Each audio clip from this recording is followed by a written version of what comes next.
Venezuela.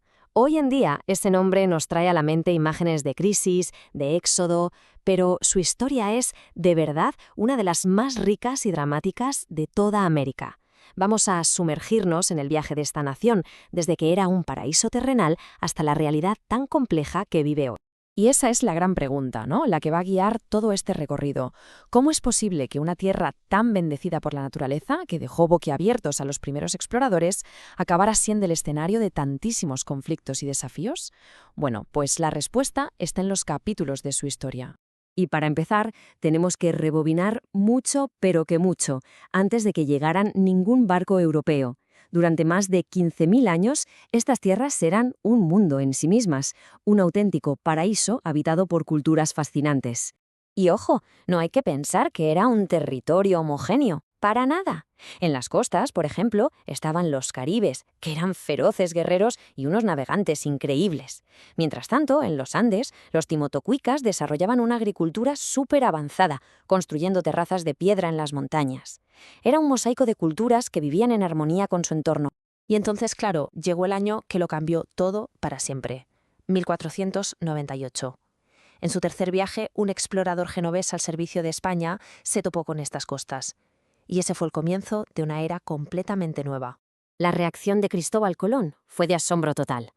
La vegetación, la inmensidad del río Orinoco, todo le pareció tan extraordinario que lo describió como un paraíso, el jardín del Edén, y por eso la bautizó como Tierra de Gracia, un nombre que, visto con el tiempo, tiene una resonancia un poco irónica. Pero, curiosamente, el nombre que se quedó no fue el que le puso Colón.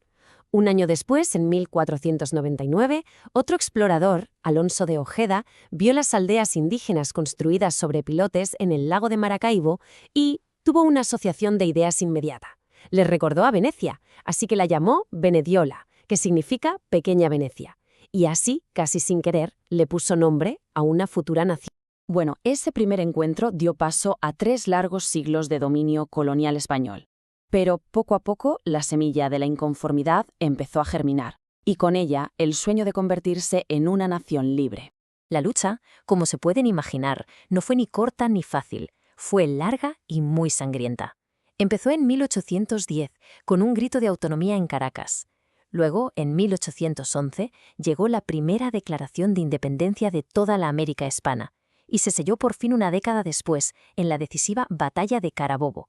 Y en el centro de todo esto estaba, por supuesto, Simón Bolívar. Pero su visión era mucho más grande que liberar solo a Venezuela. Su gran sueño era crear la Gran Colombia, una especie de superpotencia que uniera las nuevas repúblicas para poder plantar cara a los grandes imperios del mundo.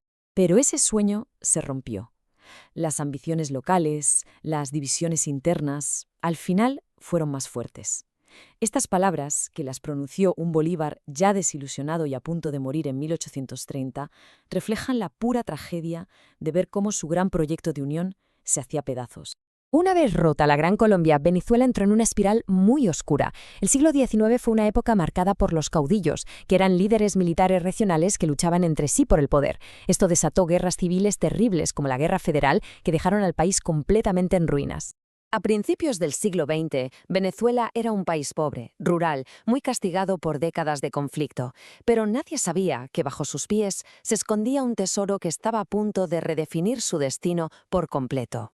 Quédense con esta fecha, 1914. Es el año clave.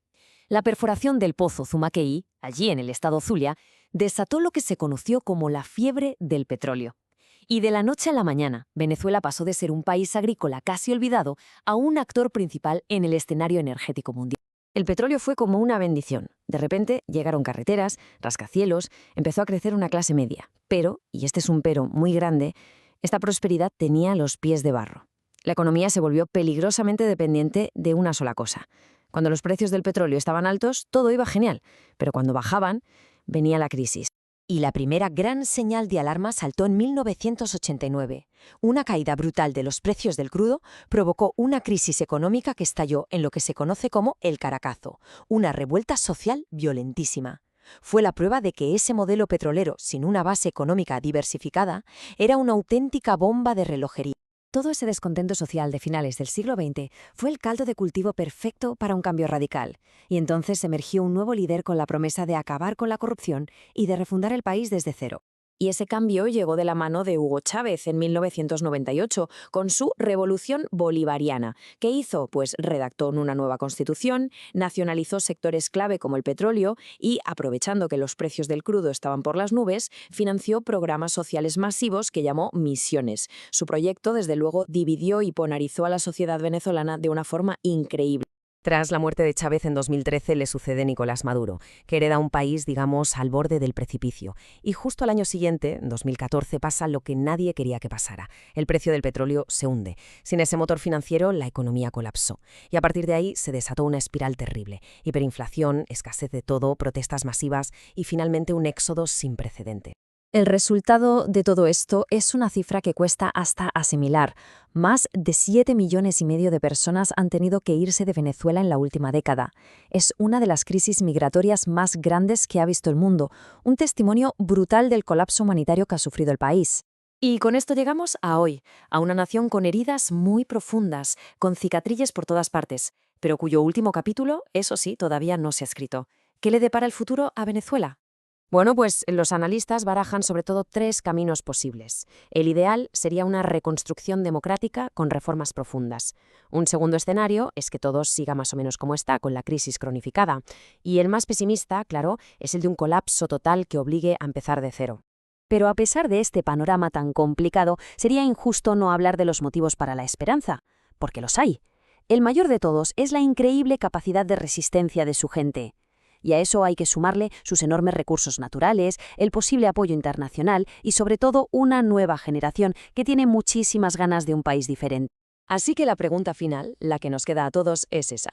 Después de un viaje tan convulso, desde ser la tierra de gracia hasta convertirse en una nación en crisis, ¿tendrá la fortaleza para superar sus divisiones y forjar un nuevo destino?